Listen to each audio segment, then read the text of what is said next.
You let me know when you're ready. This is Mark and Charity's Coffee Podcast. I'm sending back your gift. What? What did I do? What? You said... Oh, I'm sorry. I'm ready. It's Mark and Charity Coffee Podcast. Whatsoever. I cannot see when you hit the buttons. You're a pro. Deal with it. Oh my gosh. We had a great show today. It's wrapping up now, though. But yeah. It's done now. Yeah, it was a good show. Morning. It was fun this morning. Tomorrow, everybody. Yeah, other most mornings. Yeah.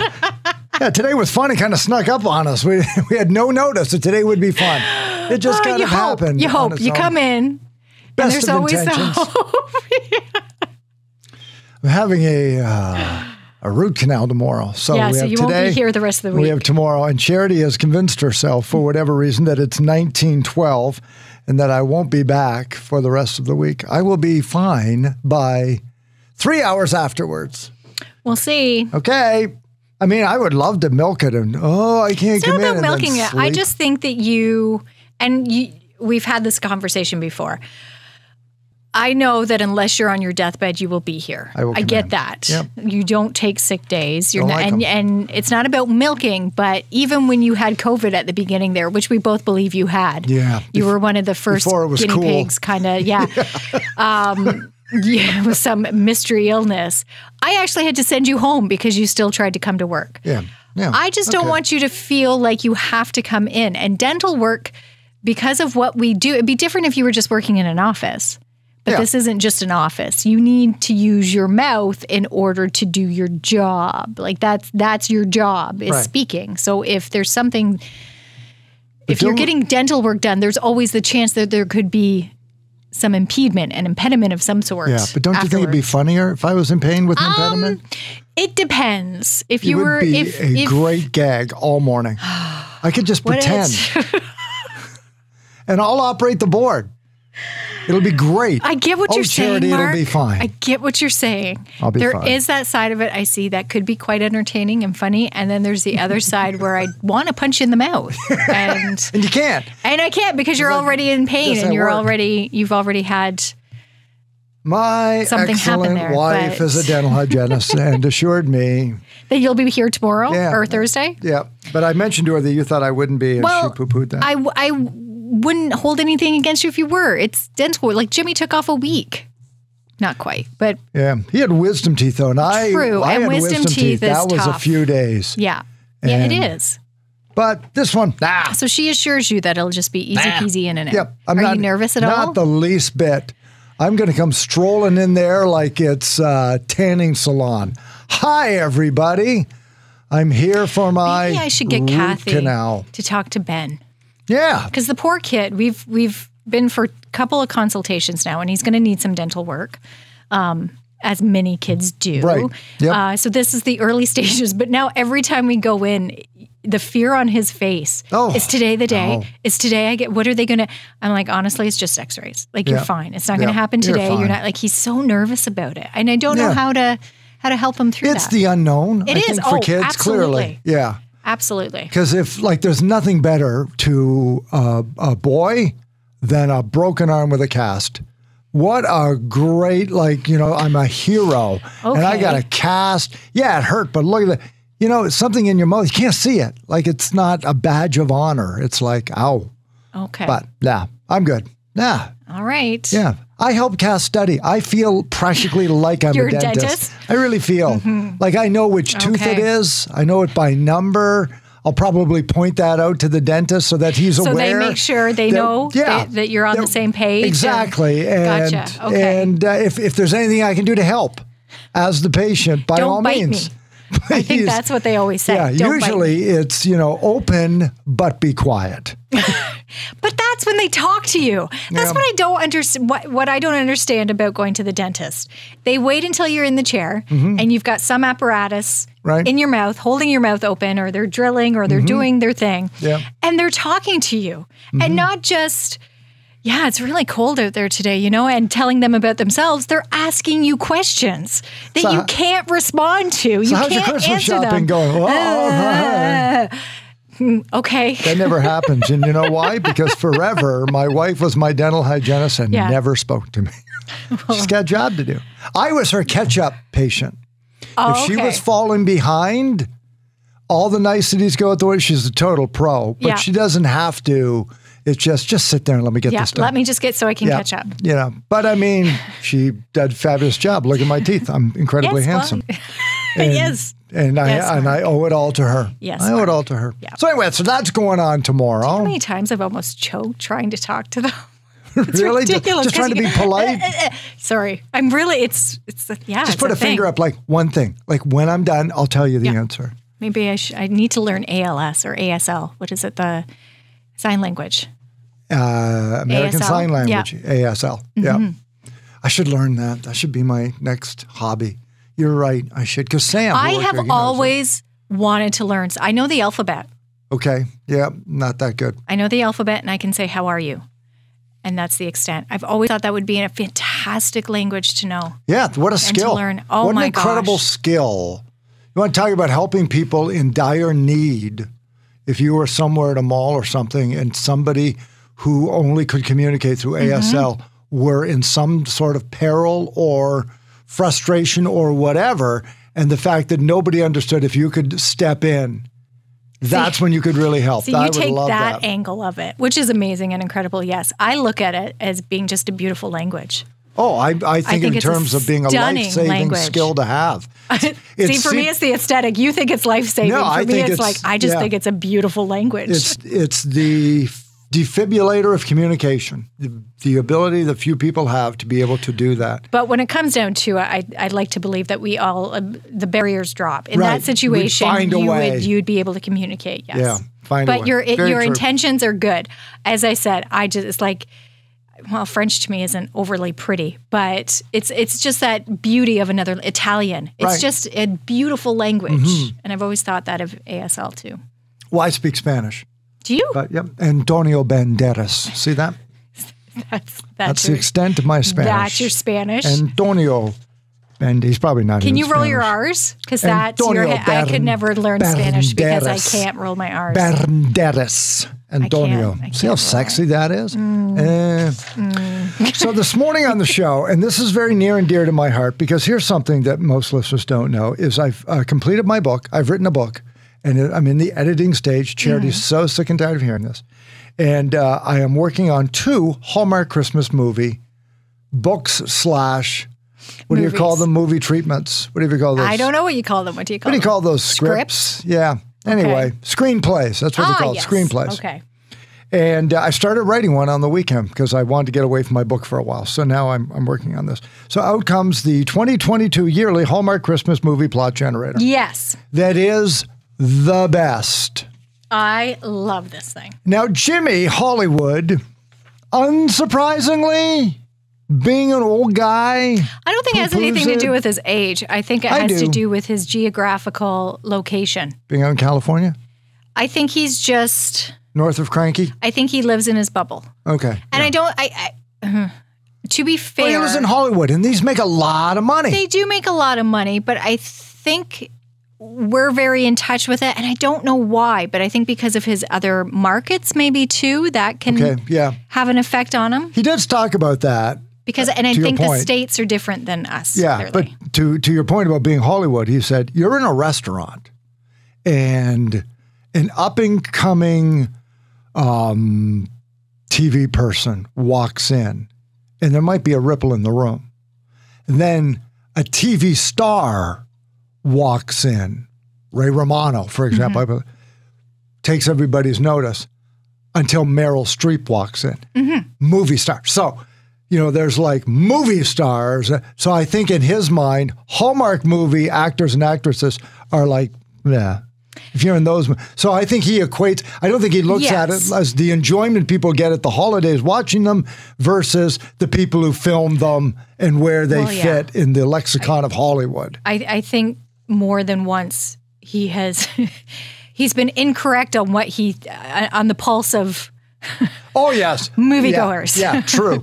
So I don't think it's his thing necessarily, and I think that has to play into it too. But you're right. I understand that too. Though to people who watch Hallmark Christmas movies, they're the stars. The people who are in these movies, and quite often it's the same people, along with the same storylines, they have made names for themselves. Like Alison Sweeney, who I mentioned to you this morning, soap star, but she very much is in a lot of these. The face of Hallmark Christmas movies. Okay. She has been in so many. Another one is the girl from, or the woman from Party of Five, Lacey Chabert. Okay. She's another one in recent years. More than one? She is a Hallmark Christmas movie And then person. they just get male models, right? With a little bit of acting ability because they don't have to get in the way. They just don't get in the way. I say the guys are a little more obscure, except in the case of, Cameron Matheson. He's been here to Belleville. He was on All My Children. So again, a soap star. Right. Well known. Okay. Yeah. And he's started to be more in the home. And you know what? For them, I think it's easy and it's fun to do. So why not? The problem I have with it is, ready? Here we go. Okay. Is visually, it just looks cheesy. And I see it more now. Yeah, I can, because I'm writing these things literally because I think it's just money in the bank. And not that it is super easy. We're about to play the game and you'll find out it is easy. But as long as you find that hook that makes it just a little bit, like the ending's the same. Because if it isn't, what's the point? It's like a Christmas movie. At the end, everybody gets reunited and feels better, and Kevin's family comes home. Because if it doesn't, that's awful. You can have the little twist, but ultimately, I think what's winning for them is the fact that they are so much alike. Yeah. They really are. And that's what people were saying online. They were texting in too, that they'd seen both of our movies after we used the generator and came up with our plots. And like, I've seen both of those. And because there's that familiarity, I think, and a comfort that you know exactly what you're going to get. You're going to meet the female lead at the beginning. Something's going to happen to her. She's going to return to her home. She's going to come back in contact with or meet some good-looking guy. And a problem will be solved. And everything will be wrapped up in a bow by the end. You know that. And it is kind of nice. And you watch it because it doesn't matter. That's what you want. Yeah. And there it is. You know you're going to feel good by the end of it. So we're going to open up first with the adjective.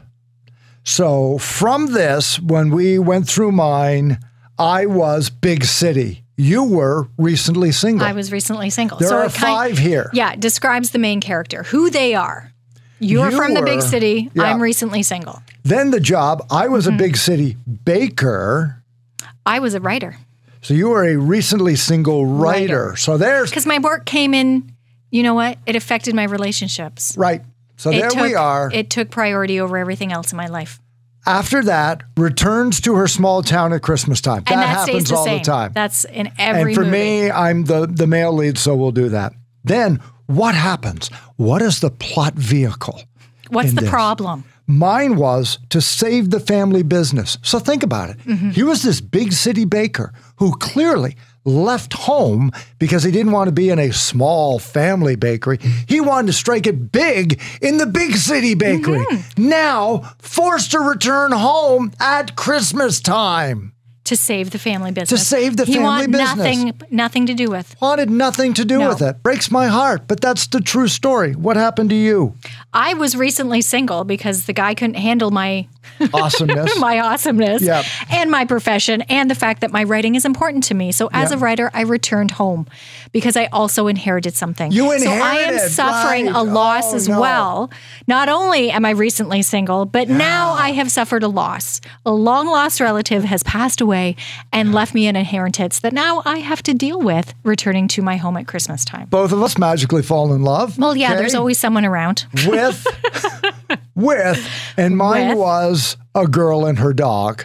Of course it was. That made me laugh out loud. That's the best one. Not so much falling in love with the girl, but the dog. There's got to be a dog in Mark's story. Yeah. There can't not be a dog. It could have been a beautiful, stunning woman, maybe, but look at that dog. But look at that golden retrievor with her. Look at that golden retriever. That lab.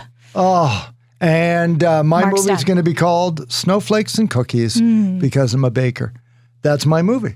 Well, I need according you to the come up with a generator. title because I fell in love Yours. with a sensitive guy in plaid who is man enough to be with a woman who has a Who's career a as well. writer? So do we call it Happy Ever After? Why? Because that's the end of a book, and you're a writer. So hearts and plot lines. We call it Christmas at Mistletoe Station. No, that's the story of one of yours. Yeah. We'll have to come up with a title. Have to come up with a title. But just like on that, the we station Facebook both page. have a story. And of course, as a bonus, also, the only old man in town might actually be the real Santa Claus. That's right. Walking around. You just sort of catch Spreading the glimpses Christmas of cheer and the magic of the holidays. them. Some of the other boxes we couldn't tick were world-weary lawyer, for example. of course. Returns home to her small town. With the wrong guy. To appease girl. their sassy friend or widowed parent. So there's more Oh, you grief. did the whole thing. Okay. And magically falls in love with an old flame. That one would happen too. You know, Or you're with the wrong guy. Interior designer returns to their small town Yep. to stop some corporate closure Right. with a single and ends up falling in love with a single dad and his precious child. Precocious child. Precocious child. Yes, that has to Thank happen. you. Of course, that has to happen. Oh, it's so good. So if you want to have some fun, even if you're not a fan of Hallmark movies, you'll have some fun with this. Check it out on our Facebook page. Guaranteed. Coming up tomorrow morning on Galaxy of Games, Name the Movie. We're going to have that for you. Tomorrow, then we'll be unveiling our Throwback Thursday. Great, great category. I predict this will be the first time we'll ever have a tie. I think it will literally be a tie. You think it'll be that close? I think it will be neck and neck the whole time. You had yours, and that's like, what am I going to do with that? I am just... And then what did you do? Then I went to the bathroom, where I do my best thinking. Arrived after washing my hands and announced, I have a selection. And then you said some very un-Christmas-like things. And it was off and running, if I recall. Because can we give it away what your song is, or without giving it away kind of thing? Without giving it away. Without giving the title away, Mark picked my holiday song. Right. Yeah, exactly. Yeah. It's not my The fault. song I love Yeah. more than any other song at Christmas. It had a lot to do with why I chose it. He picked it. Not my fault. 'Cause You had the A shot. couple of artists did a collaboration take it. and did it. And Oh, well. So sorry. 8:50 tomorrow I morning. thought of another one that would have been good this week too. Okay, well, let me know. Let Kay know. I know you're not going to change it. I'm not changing mine. I love mine. I think I'm not changing mine because it's going to win. Mine may By edge yours out. one. No, I don't think so. I think By if anybody a wins, single it'll be vote. mine. By a Not a single tie. vote. What if it is a tie? Do we play both? Okay. Do we? Sure. Or no? Whatever. I don't know. Have we had have- it? We've had a tie before and we played it on Friday. But do we play them both on Thursday? That's my question. Or do we save it? Whatever makes people happy. We'll have to go back into the rules book and see what the actual tie-breaking mechanism is. We might have to. I think tie goes to me. I think it goes older. It does. And it starts at hideous and That works its way sounds down. like cheating. That doesn't sounds a lot sound like right. Mark broke all the It rules. doesn't sound right. Okay, to so me. join us for that tomorrow and lots more on Wednesday? Wednesday, which I am calling Root Canal Wednesday. Root Canal See, this Wednesday. is what I mean, because you're also going to be up late tonight too, and you said you were going to be punchy tomorrow. Punchy late. You're punchy today. I'm not. You're a Am little I? punchy today. I apologize. So tomorrow I is won't going to be. be punchier. Yeah. Punchy on roids tomorrow. What? Punchy on steroids Do you have to tomorrow. take something before you go in for your? No, not at Okay, all. so- no, it's just so like there's I no am. No, I'm roids. just saying it's like punchy on steroids, you know. Oh, I hope No. not. No. Is it like my T-shirt that Kathy got me? That's the Kathy funny. writer. and That's funny. It's a picture of the toy soldier from a Nutcracker Suite, and it said "crushing it" underneath. And I said, "I'm, crushing nuts and taking names." That's what's 'Cause it's a going on today. nutcracker. It's a Yeah. Nutcracker, and it's me. Okay, is that all we got today? think Okay, so. everybody, go I on think with your that's day. good. I think That's the that's good. podcast. We're over. We're done. Join us tomorrow on 95.5 Hits FM. Talk to them.